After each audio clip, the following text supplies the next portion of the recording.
Guys हाम्रो चाहिँ आज मोमो आएको छ हाम्रो कुमार भाइसँग चाहिँ म आज मुखबाङ गर्न आँटेको होइन।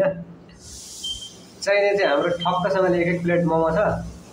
अब चाहिँ हामीले यसलाई चाहिँ यस्तो गरेर चाहिँ घोपेर होइन यस्तो गरेर चाहिँ यसरी गरेर खानुपर्ने हुन्छ गाइज। और एकछिन वेट गरौँ। हाम्रो कुमार भाइलाई त चिन्नु नै हुन्छ होला, मेरो चिन्नुहुन्न भने मेरो अगाडिको भिडियोमा हेर्न सक्नुहुन्छ। भाइको पनि 2-4वटा भिडियो छ। म चाहिँ हाम्रो आज मोमो च्यालेन्ज, जस्ट मोमो मुखबाङ पनि होइन क्या, जस्ट एउटा यो चाहिँ च्यालेन्ज हो गाइस। च्यालेन्ज पनि होइन, एउटा ल मुखबाङै हो गाइस, मुखबाङ। अब चाहिँ हामी स्टार्ट गरौँ है। तिमी के भन्छौ भन त? म त अब सुरुमा मोमो टेस्ट गरेरै भनौँ। ल गाइस मोमो टेस्ट गरौँ, ल चेस गरौँ ल हामी तिमीहरूमा।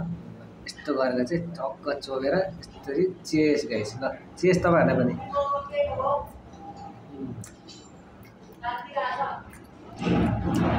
बुझ्यो बुझ्यो।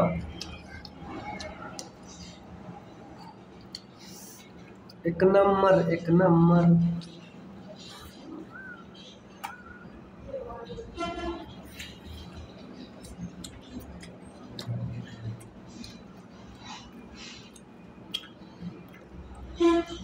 बवाल छ मोमो चाहिँ एकदम दामी लाग्यो। दामी।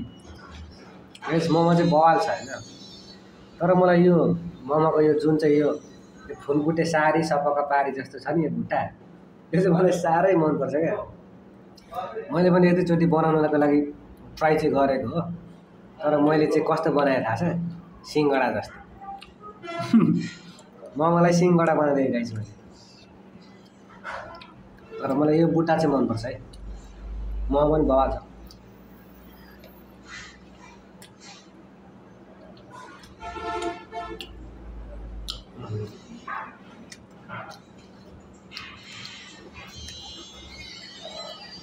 मोमो खानुको पनि छुट्टै मजा छ क्या गाइस।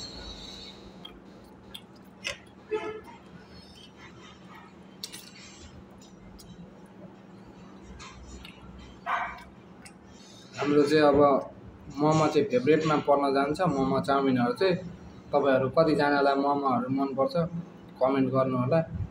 हामी चाहिँ अहिले अब देख्न सक्नुहुन्छ यहाँनिर अचारमा चोप्दै।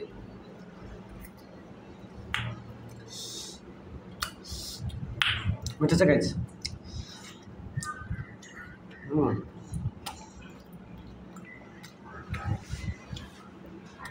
मोमो चाहिँ म्याक्सिमम छोरी मान्छेहरूलाई चाहिँ एकदमै मनपर्छ होइन।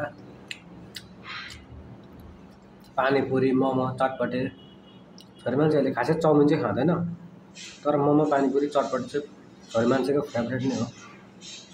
साइज पनि बवाल छ क्या यसको, ठुलो ठुलो पनि छ ठिक्क। फुलबुटे सारी हेर न यहाँ, ठ्याक्क बुट्टाहरू फुलबुटे सारी। हुन त यो मलाई यो यो मोमोको यो जुन चाहिँ यो सेप तरिका यो बुटेर बनाएको छ नि, यो चाहिँ मलाई सिक्नु मन लागिरहेछ क्या। हुन त मोमो यो फुलबुटे भयो भने झुलबुटे भयो भने बाल भएन, तर जुन तरिकाले यो बनाएको छ यो चाहिँ मलाई सिक्नु मन छ। तर मलाई आएन।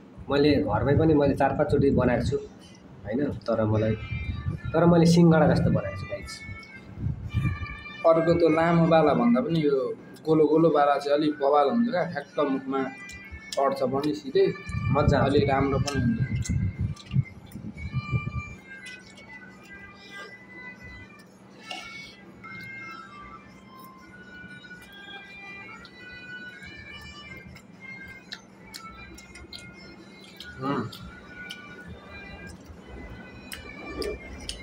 मिठो मिठो मिठो।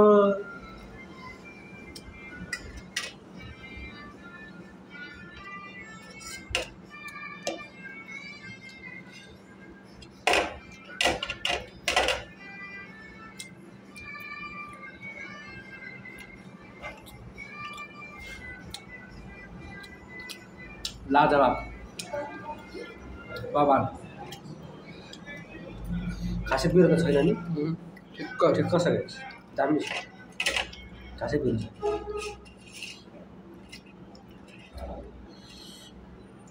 यस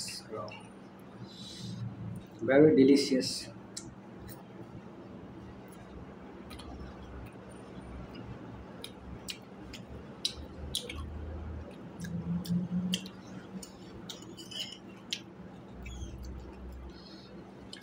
मेरो चाहिँ अब लास्ट पिस बाँकी छ, भाइको चाहिँ सकिसक्यो होइन गाइस।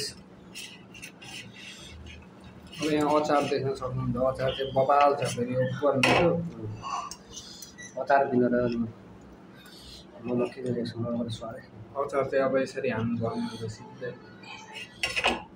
मेरो चाहिँ लास्ट पिस हो होइन, अब यसलाई चाहिँ मैले आनन्द मानेर खानुपर्ने हुन्छ क्या, किनभने लास्ट पिस हो नि त, सकिन्छ यस पछाडि त। त्यही भएर यसलाई एकदम चाहिँ मजाले खाऊ है त।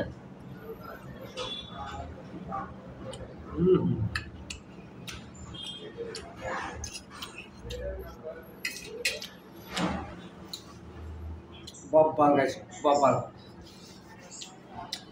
पिरोले चाहिँ देख्न सक्नुहुन्छ, हल्का पिरो भयो भने मेरो रियाक्सन देख्न सक्नुहुन्छ। यहाँ आँसु आइसक्यो। गर्मीमा चाहिँ अब हामीले धेरै पिरो खान पनि सकिँदैन, अलिक गाह्रै पर्छ गर्मीमा चाहिँ, किनभने झापामा अहिले यति गर्मी छ, त्यो गर्मीको टेम्परेचरले बढी हिट भइरहेको हुन्छ। त्यही माथि पिरो हाल्दा अहिले देख्न सक्नुहुन्छ यहाँ मेरो रियाक्सन। म पुरै रोइसकेको छु क्या, आँसु पुरै निस्किसकेको छ आँखाबाट। हाम्रो अब मोमो पनि सकिसकेको छ। अब यो भिडियो चाहिँ हाम्रो दाइको च्यानलमा आउँछ। अब अन्तिम कुराहरू चाहिँ दाइले भन्नुहुन्छ। यस्तै हो कुरो त गाइज, यस्तै हो।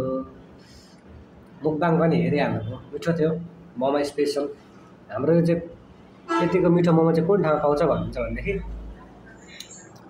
ठ्याक्कै उर्लाबारी कट्ने बित्तिकै झापा बोर्डर, उर्लाबारी र झापाको बिचमा एउटा पुल छ बोर्डर, त्यो पुल पारी झापा एन्ट्री हुने बित्तिकै एउटा झिर सेन्टर भन्ने एउटा होटल छ गाइज, होटल एन्ड लज हो। त्यो होटलमा चाहिँ एकदम मिठो मोमो पाउँछ। तपाईँहरू यता वरिपरिको हुनुहुन्छ भने एकचोटि चाहिँ भिजिट गर्न सक्नुहुन्छ, आएर ट्राई गर्न सक्नुहुन्छ होइन। र यति भन्दै आजको हाम्रो मुकबाङ पनि यहीँ समाप्त गर्न चाहन्छौँ हामी। भिडियो मन परेमा लाइक, कमेन्ट, सेयर, सब्सक्राइब गर्न सक्नुहुन्छ अथवा गर्नुहोला। सो आजको लागि यति नै। बाई बाई, बाई बाई गरिदिनु। By by.